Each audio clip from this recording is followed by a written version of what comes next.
परम पूज्य गुरुदेव वंदे माँ का ध्यान उनकी दिव्य ऊर्जा को अपने अंतःकरण में धारण करते हुए, उनके दिव्य प्रेम को तीनों शरीरों से ग्रहण करते हुए आइए स्वाध्याय के क्रम को आगे बढ़ाएं। स्वयं का अध्ययन, आत्मा का अध्ययन, आत्म देवता के पास मानसिक रूप से जप करते रहेंगे और परम पूज्य गुरुदेव हमें उस देवता के बारे में समझा रहे हैं जिसकी हमें पूजा करनी है। हम जो पूजा आज तक करते आए, किसी भी भगवान की करते आए, लेकिन अगर हमने आत्मदेव की पूजा नहीं करी, हमने आत्मदेव को जाना नहीं, समझा नहीं, तो अभी हमारी पूजा का कोई मोल नहीं, क्योंकि उसको दिशा नहीं मिल रही, वो एक दिशाहीन कर्मकांड होकर रह जाएगा। गुरुदेव ने कल्प वृक्ष कहाँ पर है ये बताया, फिर देवताओं की विशेषता बताई कि देवताओं की क्या विशेषता है और देवता बनने के लिए देवता कैसे बना जा सकता है, ये गुरुदेव ने हमको समझाया। अब कल गुरुदेव ये कह रहे थे कि आपकी मैं सारी इच्छाएं पूरी कर दूंगा, आप कहोगे शादी करा दो तो शादी भी करा दूंगा, लेकिन उसके बाद क्या होगा, क्या वहां सुख मिलेगा? तो गुरुदेव ने हमको 5 प्रिंसिपल्स बता रहे थे गुरुदेव। तो उसमें आप्त काम, गुरुदेव ने कहा आप्त काम हो जाओ, और आप्त काम की परिभाषा क्या थी? आप्त काम गुरुदेव समझाना चाह रहे थे कि जिसकी कामनाएं खत्म हो जाएं, अभी मनोकामनाएं बहुत सारी हैं, जहां भावना जो है ट्रांसफॉर्म हो जाए, वहां पर वो उस ऊर्जा को ग्रहण करना, उस ऊर्जा के साथ चलना। फिर गुरुदेव ने उसमें हमें समझाया कि जिस सुख की हम खोज में है, उस सुख को हमने बाहर ढूंढा, बहुत ढूंढा, लेकिन क्या हमें वो सुख प्राप्त हो गया? गुरुदेव कह रहे हैं कि सुख वो है जो कभी खत्म ना हो। हमारे सुख आज आते हैं और कल खत्म हो जाते हैं। हमारे जितने भी सुख सुख हैं वो क्षणिक हैं और चले गए, आए और गए। इन क्षणिक सुखों के साथ फिर दुख भी जुड़े हैं। जहां सुख जुड़ा है और जो क्षणिक है, उसके पीछे पीछे दुख भी जुड़ा हुआ है। तो गुरुदेव हमें सुख और दुख की इस एनर्जी से बाहर लेकर आना चाहते हैं। गुरुदेव कह रहे हैं, मित्रों, ये जो इच्छाएं हैं, ये केवल हमको खुशी भर दिखाती हैं, दे नहीं सकती। अगर आप सुख पाना चाहते हैं, शांति पाना चाहते हैं, संतोष पाना चाहते हैं, तो आपको नया दृष्टिकोण ग्रहण करना पड़ेगा। आपके चिंतन का तरीका, सोचने का तरीका, मान्यताएं, आस्थाएं, निष्ठाएं, इन सब में हेरफेर करना पड़ेगा। अगर आप यह कर पाते हैं या कर पाएंगे, तो आप कितना चैन से रह पाएंगे, कितनी शांति से रह रहे हैं, कितने उन्नतिशील, कितना अपने आप को संपन्न अनुभव करेंगे, वो आपको तभी समझ में आएगा जब आपका दृष्टिकोण बदल जाएगा। अपने दृष्टिकोण को बदल कर देखिए। देवता बनने के लिए दृष्टिकोण का बदलना आवश्यक है। देवता की बहुत सारी विशेषता है। देवता के पास बहुत धन होता है। कितना धन होता है बेटे? बहुत सारा धन होता है। तो महाराज जी, मुझे भी देवता बना, मैं तुझे देवता बना सकता हूँ, लेकिन पैसा देकर नहीं। पैसा देकर नहीं, पैसा देकर के तुझे बना भी दूं तो तू सिकंदर के तरीके से अपना सारे धन को आंखों के सामने देखकर रोता हुआ चला जाएगा, जैसे कि सिकंदर रोया था। हमें सिकंदर की कहानी पता होगी। जब सिकंदर गए थे तो उनकी जब कब्र खुदी थी, तो उन्होंने ये कहा था कि मेरे दोनों हाथ मेरी कब्र से बाहर रखना, इन्हें अंदर मत डालना। तो पूछा ये क्या कर रहे हो, ऐसा क्यों? तो उन्होंने कहा कि मैं ये बताना चाहता हूँ लोगों को कि मैं जिंदगी भर इन दोनों हाथों से मारकाट लूटपाट करके पैसा कमाता रहा, लेकिन जब मैं जा रहा हूँ तो मैं अपने इन हाथों में कुछ भी नहीं लेके जा पा रहा, मैं खाली हाथ ही जा रहा हूँ। तो जो जाने योग्य साथ में है वो ये पैसा रुपया नहीं है। तो परम पूज्य गुरुदेव कह रहे हैं कि देवता के पास धन होता है, और अगर हम भगवान से धन मांगेंगे तो परम पूज्य कह रहे थे मैं तुम्हें दे भी दूंगा उस धन को, तो तुम उस धन से उलझ जाओगे, उस पैसे से तुम उलझ जाओगे, और इतना ज्यादा उलझ जाओगे कि लास्ट मोमेंट में रोने के अलावा कुछ बचेगा नहीं। उसने कहा कि यह धन मेरे साथ नहीं जा सकता। किसने कहा? सिकंदर ने कहा, जिसके लिए उसने अपनी सारी जिंदगी खर्च डाली। यह सारा धन साले के लिए रह गया, बहनोई के लिए रह गया, जमाई के लिए रह गया, बेटे के लिए रह गया, हमारे किस काम आया? हमने क्यों कमाया? सिकंदर ने अपने दोनों हाथ ताबूत से बाहर निकलवा दिए। वह इसलिए निकलवा दिए कि देखने वाले यह देखें कि जो सिकंदर आया था खाली हाथ था और खाली हाथ चला गया, जो कमाया था वो यहाँ का यहाँ, धरा का धरा रह गया। देखो, महाभारत का इतना बड़ा युद्ध जमीन के छोटे से टुकड़े के लिए हो गया, और वो टुकड़ा यहीं का यहीं है। हालांकि वो धर्म युद्ध है, तो उसमें धर्म की बात है, लेकिन उसके मूल में क्या था? 5 गांव भी नहीं देंगे। कौरव क्या कहते थे? 5 गांव भी नहीं देंगे, शांति नहीं चाहिए। और हमारी शांति कहीं ना कहीं पैसे के साथ भंग हो जाती है। आप कहीं घूमने निकलो और आप बिंदास घूमने निकलो, आपके पर्स में 2 4 5 हजार रुपए हैं, 100 200 400 500 रुपए हैं, आपको कोई टेंशन नहीं होगी। लेकिन यहीं पर आपसे कह दिया जाए, जो घूमने जाओ और आपके पर्स में 20 लाख रुपए रखवा दिए जाए, आपके पर्स में 10 लाख रुपए रखवा दिए जाए, आपके पर्स में 5 लाख रुपए रखवा दिए जाए, जिसके लिए जो अमाउंट बड़ा है, आप शांति से घूम पाएंगे क्या? विचार करके देखिए। आप घूमने निकले हैं, लेकिन आप आनंद नहीं उठा पाएंगे उस घूमने का, क्योंकि हर समय मनस्थिति एक मन उस वॉलेट पर होगा जिसमें इतने पैसे पड़े हैं, और होगा क्या, प्रॉब्लम कहाँ आएगी, प्रॉब्लम ये आएगी, अरे ये पैसे को कोई चुरा के ना ले जाए, अरे ये पैसा कोई हमें कोई डकैती ना कर ले, कोई ऐसा ना कर ले, कोई वैसा ना कर ले, आशंकाएं आ जाएंगी, फियर आ जाएगा, भय आ जाएगा, और हम घूम नहीं पाएंगे शांति से, सुकून से। तो आप इमेजिन करके देखो, वो एनर्जी जो वॉलेट में आती है और शांति छीन लेती है, वो हमें क्या लॉन्ग टर्म शांति दे सकती है? तो गुरुदेव हमको श्री भाव की ओर शिफ्ट करना चाहते हैं, इसलिए गुरुदेव कह रहे हैं मैं पैसा नहीं दूंगा, साफ साफ मना कर रहे हैं, क्योंकि पैसा आने से संग्रह की प्रवृत्ति आ जाती है, लोभ है, सीधा सीधा लोभ है, अपने बच्चे की रोटी पे घी ज्यादा और बाकी बच्चों की रोटियों पे घी कम, इस वाली ऊर्जा पे तो हम चल रहे हैं, तो ये विचार करने की आवश्यकता है। तो गुरुदेव कह रहे हैं अपनापन जुड़े तो खुशी मिलती है, सच्ची खुशी कहाँ पर है? सच्ची खुशी है अपनेपन में, अपनत्व में। और ये अपनत्व मैं मेरा वाला नहीं होता, ये अपनत्व स्वार्थ वाला नहीं होता साथियों। फिर देवता धनी कैसे हो सकते हैं? देवता धनी है, देवता ऐसे धनी होते हैं कि जिसके धन की मैं तुझे फिलॉसफी समझाना चाहता हूँ। देवताओं का धन कैसा होता है, देवताओं का पैसा कैसा होता है? धन क्या है? धन मित्रों उसे कहते हैं जिसको हम अपना समझ लें, वह हमारा धन है और वह हमको खुशी देता है। कैसे? मतलब यह घड़ी हमारी है, कौन ले गया घड़ी? कैसे बिगाड़ दी आपने घड़ी? घड़ी हमारी है और हमारे कमरे में रखी है, तो हो गई ना हमारी संपत्ति। अगर इसको बेच दे तब आपकी हो गई। क्यों साहब, आपसे घड़ी ले गए थे, वह खराब हो गई। हाँ, बहुत पुरानी थी, जो हमारी है, जिसको हम अपना मान लेते हैं, वही हमारी संपत्ति है। गुरुदेव यहाँ मनोविज्ञान समझा रहे हैं।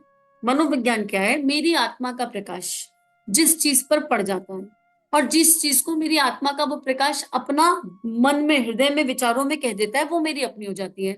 इस दुनिया में करोड़ों मोबाइल हैं, लेकिन हमको हर मोबाइल के लिए फीलिंग है क्या?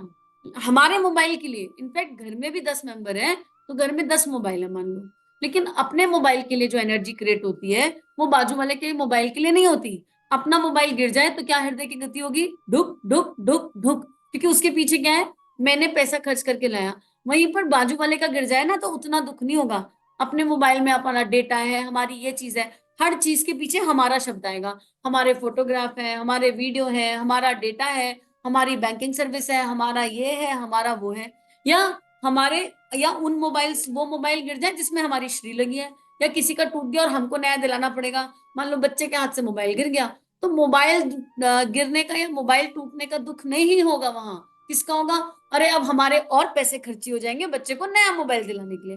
तो अब ये दुख मोबाइल का नहीं है, अब ये उन पैसों का दुख है जिसमें हमने हमारे का टैग लगा दिया। तो इस संसार में जहां पर भी आत्मा का प्रकाश डल जाता है, वो हमारा हो जाता है और उसी के लिए दुख होता है। परम पूज्य गुरुदेव की आत्मा का प्रकाश हम सबके ऊपर पड़ गया, तो हम, हमारे दुख उनके दुख बन गए, हमारी तकलीफें उनकी तकलीफें बन गई। परम पूज्य गुरुदेव की आत्मा का प्रकाश, जो महामानव है, जो ऋषि ऋषि हैं हमारे भारत के, जो वैज्ञानिक हैं, हमारे भारत के ऋषि रूपी वैज्ञानिक, उनकी आत्मा का प्रकाश विश्व कल्याण के लिए माँ धरा पर पड़ गया, तिरंगे पर पड़ गया, अखंड भारत की ऊर्जा पर पड़ गया। तो विश्व का दुख उनका दुख हो गया, विश्व का सुख उनका सुख हो गया, चारों तरफ हाहाकार हो गया। हमारा जो आत्मा का प्रकाश है अभी वो संकीर्ण है, वो छोटी जगहों पर है, वो वहीं पड़ता है जहां हमारा स्वार्थ सिद्ध होता है। वो परमार्थ की ऊर्जा से कहीं पड़ ही नहीं रहा। परमार्थ की ऊर्जा से पड़ जाए तो सारा विश्व मेरा है, फिर हमारी सोच, हमारा व्यक्तित्व, हमारी भावनाएं, हमारी विचारणाएं अपने आप बदल जाएंगी। परम पूज्य गुरुदेव ने कैसे अपनी सारी प्रॉपर्टी दे दी तपोभूमि बताने के लिए? माँ वंदनीय माता जी ने अपना सारा जेवर किस आधार पर दे दिया? क्योंकि वो अपना नहीं देख रही थी उसको, उनको तो पूरा विश्व, पूरे विश्व का हाहाकार, सबका दर्द दिखाई दे रहा था। कि जैसे हमारे बच्चे को हमको पढ़ाई करानी है तो हम सारा जेवर बेच देंगे ना अपना, बच्चे की पढ़ाई के लिए हम कुछ भी करेंगे कि नहीं करेंगे? अगर बच्चे को कहीं पर नौकरी दिलवानी हो तो हम गलत रास्ता भी अपना लेंगे, अगर हमको ब्राइब भी देना पड़े ना तो हम देंगे, अपनी सारी संपत्ति को एक तरफ कर कर हम दे देंगे। बिल्कुल, क्यों दे देंगे यहाँ पर? क्योंकि हमारे बच्चे के भविष्य का सवाल है, और फिर बच्चे के भविष्य में जो वो कमाएगा उसमें हमारा स्वार्थ भी है, मेरे बुढ़ापे का सारा वहीं से तो मेरा आएगा, कहीं ना कहीं ये स्वार्थ रहता है। परम पूज्य गुरुदेव की महामानवों की एनर्जी कैसी होती है? उन्होंने क्यों लगाया? ये देश मेरा है, ये धरती मेरी है, ये परिवार मेरा है, ये विश्व मेरा है, तो इस विश्व को समुन्नत बनाने के लिए, इस विश्व को दिव्य बनाने के लिए जो भी लगाना पड़े वो लगा दो। जैसे हम अपने बच्चों के लिए अपना सर्वस्व अर्पण कर देते हैं, या अपने परिवार के लिए अपना सर्वस्व अर्पण कर देते हैं। परिवार में कोई क्लोज बीमार हो जाए, हॉस्पिटल के bill pay bill, bill pay bill, bill pay bill हम देते चले जाएंगे। किसी पड़ोसी के लिए बिल थोड़ा ना दे देंगे, किसी आसपास वाले के लिए बिल थोड़ा दे देंगे। लेकिन अगर घर में कोई बीमार हो जाए तो चाहे खाली पड़ना पड़े, चाहे लोन लेना पड़े, चाहे उधार लेकर बिल चुकाना पड़े, पर हम चुकाएंगे। ये एनर्जी का डिफरेंस हो गया। तो महामानवों की एनर्जी काम तो वो भी यही कर रहे हैं। गुरुदेव ने भी सर्वस्व लुटा दिया, सब कुछ लगा दिया, महामानवों ने भी सर्वस्व लुटा दिया। विवेकानंद जी तो जाने कितने करोड़पति होते हैं। विवेकानंद जी तो इस पूरे विश्व के टॉप बिजनेसमैन बन सकते थे। जाने कितना कमाते और कितने करोड़ों में खेलते। उन्होंने क्या किया, अपनी समस्त प्रतिभा को लगा दिया। किसके लिए? देश के लिए लगा दिया, विश्व के लिए लगा दिया, आपके लिए लगा दिया, मेरे लिए लगा दिया, हम सब के लिए लगा दिया। तो परम पूज्य गुरुदेव यही साइकोलॉजी यहाँ समझाना चाह रहे हैं। हमारा मकान, हमारा घर, ये हमारी जो खुशी का माध्यम है, वो ये हमारा शब्द बन जाता है। जिस चीज को हम अपना मान लेते हैं वो हमारा हो जाता है। हमारा जमाई, हमारा बेटा, हमारी मोटर। तो बेटा आप मकान को अपना मानते हो, गुरुदेव यहाँ यही कह रहे हैं कि जिसको हम अपना मान लेते हैं वही हमारी संपत्ति, वही हमारी खुशी का माध्यम। कोई भी चीज जिसको आप अपना मानते हैं, मकान को अपना मानते हैं, मोटर को अपनी मानते हैं, जमाई को अपना मानते हैं, वही आपकी हो गई। अब यही मान लो जिसे अपना माना, इसी से लड़ाई हो जाए तो यह हमारा नहीं रहा। तो जितना प्यार आ रहा था सारा खत्म। आपकी जीवन में कोई ना कोई ऐसा होगा जिससे बड़ी अच्छी दोस्ती थी, बहुत ही प्यारी वाली दोस्ती थी, जाने कितना आत्मिक संबंध था। क्योंकि जब तक वो हमारा फील हो रहा था हमारी आत्मा को, और वो किसको फील हो रहा है? हमारे प्रवर्तमन को हमारा फील हो रहा था। प्रवर्तमन वृत्तियों से बना हुआ मन है, हमारा स्वार्थ सिद्ध हो रहा था वहां पे, हमारा कहना मानता था सामने वाला। अब क्या हुआ, एक समय आया जब डिफरेंस ऑफ ओपिनियन हो गया, सोच में, भावनाओं में डिफरेंस आ गया, मतभेद आ गया, मनभेद आ गया। ये मतभेद मनभेद में कन्वर्ट हो गया। अब जो हमारा था वो हमारा ना रहा, अब वो क्या हो गया, अब वो पराया हो गया। अब उससे इतना प्यार नहीं है जितना पहले था। बचपन में भाई भाई कैसे खेलते हैं, कितना प्यार से खेलते हैं, कितनी दिव्यता से खेलते हैं, और वही भाई बड़े होकर प्रॉपर्टी पे झगड़ा करने बैठ जाते हैं। जो हमारा भाई था, जो एकजुट होकर चलते थे, वही आपस में तेरा मेरा करने लग जाते हैं। तो गुरुदेव कह रहे हैं, क्यों साहब, पहले आपका जमाई आपका था, अब अगर जमाई से लड़ाई हो जाए तो, और हमारी लड़की उससे तलाक ले ले, तब तब वह हमारा जमाई नहीं रहा। तब वह कौन है? अब वो हमारा बैरी हो गया, हमारा शत्रु हो गया, हमारा दुश्मन हो गया। क्यों साहब? 2 महीने पहले आपका जमाई था, आप उसकी खातिरदारी करते थे, आप उसको प्रेम से पूछते थे। हाँ, 2 महीने पहले था, लेकिन अब क्या हुआ? अब उससे तलाक हो गया। क्यों? इसने हमारी बेटी को दुख पहुंचाया, ये हमारा बैरी है, ये हमारा विरोधी है। अच्छा साहब, ऐसा क्यों हो गया? ये प्रश्न का उत्तर हमारे ही भीतर है। क्योंकि वो हमारी एक चीज से जुड़ गया था, इसलिए वो हमारा हो गया था। व्यक्ति वही है, लेकिन हमारे भीतर क्या बदल गया? हमारे भीतर का विचार बदल गया। जिसका हम विचार करते हैं, जिसको हम अपना मान लेते हैं, वह चीज अपनी हो जाती है, वही अपनी संपत्ति हो जाती है। लेकिन यह भी सच है कि जिस जमीन पर हम बैठे हैं वह किसकी है? बेटा वह हमारी नहीं है। हम कितना भी कह लें ये मेरा घर, ये मेरी प्रॉपर्टी, अरे हम पैसे देके धरती माता को खरीद सकते हैं क्या? विचार करके देखो, नया घर बनता है तो इतनी खुशी हो रही है, इतनी खुशी हो रही है, कितनी खुशी हो रही है, जाने कितनी खुशी हो रही है। लेकिन अपने ही घर को बनने की खुशी होती है, बाकी बाजू बाजू आजू के घर बनने की खुशी नहीं होती है। तो हमने क्या धरती माता के एक टुकड़े को खरीद पर उस पर सीमेंट और ईंट से 4 दीवारें खड़ी कर ली, तो हमने धरती माता को खरीद लिया क्या? विचार करके देखिए किस चीज की खुशी हो रही है।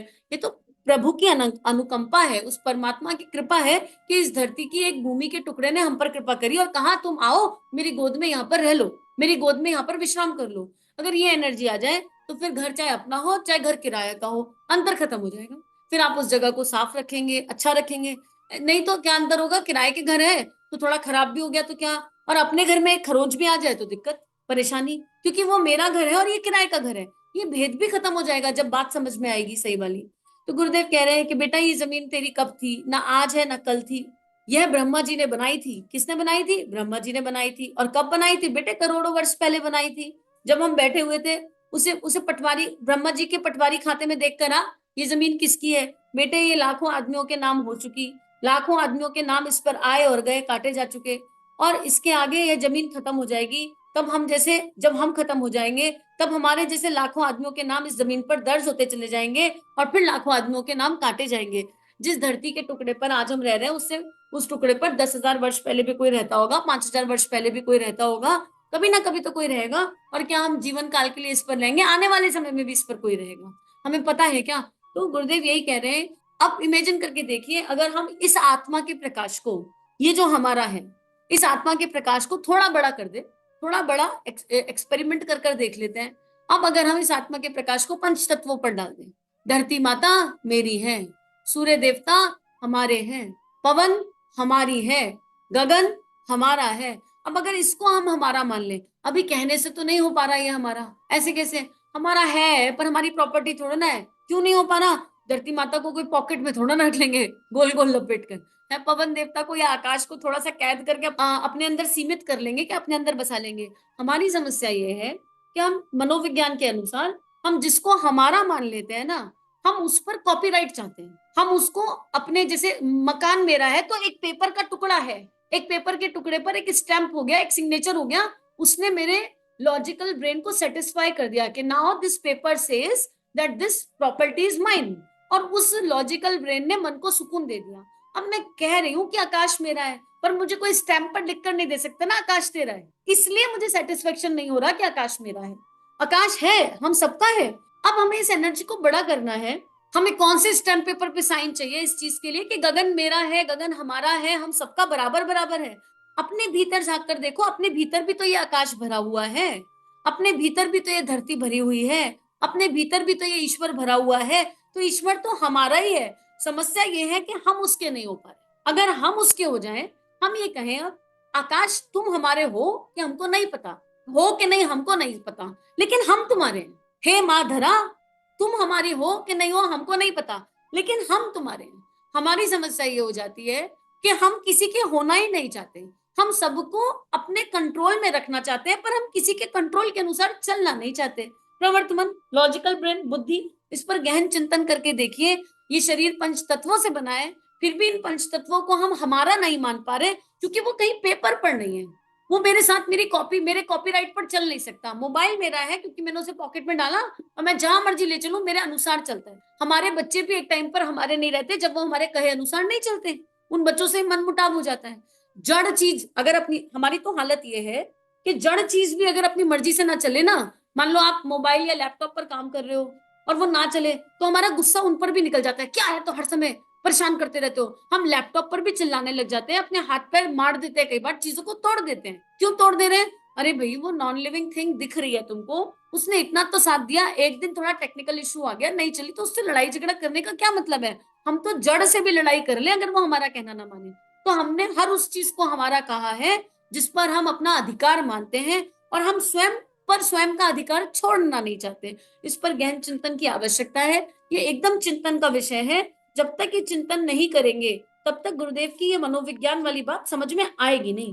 बैठ के आज पूरा दिन हम काम करते करते चिंतन करें, हमने किस किस चीज को हमारा कह रखा है। ये बर्तन हमारे हैं, ये ऑफिस की डेस्क हमारी है, ये टेबल हमारी है, ये चेयर हमारी है, ये पति बच्चे रिश्ते संसार ये हमारे हैं। क्या ये वाकई हमारे हैं? विचार करके देखिए। फिर अगर ये हमारे नहीं है तो हमारा कहने वाला कौन है? और सही मानिए, सच पूछिए तो हम खुद हमारे नहीं है। अगर हम खुद हमारे हो जाएं तो अपनी डेट ऑफ डेथ ना डिसाइड कर लें आज की आज बैठकर। हम पंच तत्वों के अधीन हैं। उस ईश्वर ने हमारी डेट ऑफ डेथ, हमारी डेट ऑफ लिविंग, हमारे जीवन में कब क्या होगा, सब कुछ उसने, परमात्मा ने प्लान करके रखा है। जब यहाँ हम ही हमारे नहीं है तो हम किस मिथ्या को हमारा हमारा कहकर खुश हो रहे हैं? और क्या ये खुशी, क्या ये सुख परमानेंट है? क्या ये सुख ऐसा है जो स्थायी रहेगा, जो कभी नहीं खत्म होगा? इस पर विचार करने की आवश्यकता है। इसी प्रश्न के साथ आज का स्वाध्याय गुरु चरणों में अर्पित समर्पित, और परम पूज्य गुरुदेव वंदे मां से प्रार्थना कि हमको वो विवेक दें, हमको वो भावना दें कि हम इस हमारे की ऊर्जा को सही दिशा केंद्रित कर दें एकाग्रता के साथ, बस। और फिर हम भगवान से कहें हमारा यहाँ कुछ भी नहीं है, हम खुद भी हमारे नहीं है, हे ईश्वर हम तुम्हारे हैं। बस हम यहाँ पर आकर स्थित हो जाएं कि भगवान आप हमारे हो कि नहीं हमें नहीं पता, पर हम तुम्हारे हैं, हमें संभाल लो। यहाँ पर आकर ऊर्जा केंद्रित हो जाएगी तो जीवन अपने आप खूबसूरत खूबसूरत हो जाएगा, और फिर ये भटका हुआ देवता सच्ची में देवता बन जाएगा। इदम श्री सद्गुरुवे नमः, इदम श्री सद्गुरुवे नमः, इदम श्री सद्गुरुवे नमः। चलिए समाज में कुछ अच्छा बांटें। अगर ये वीडियोस आपकी लाइफ को कंट्रीब्यूट कर रहे हैं, ये भावनाएं आपके हृदय को स्पर्श कर रही हैं, तो इन भावनाओं को विश्वव्यापी बनाने में हमारी सहायता कीजिए। चैनल को लाइक कीजिए, सब्सक्राइब कीजिए और पूरे विश्व में इस चैनल को पहुंचा दीजिए, ताकि संतों की लेखनी से जन जन का कल्याण हो सके। जय हिंद, जय भारत।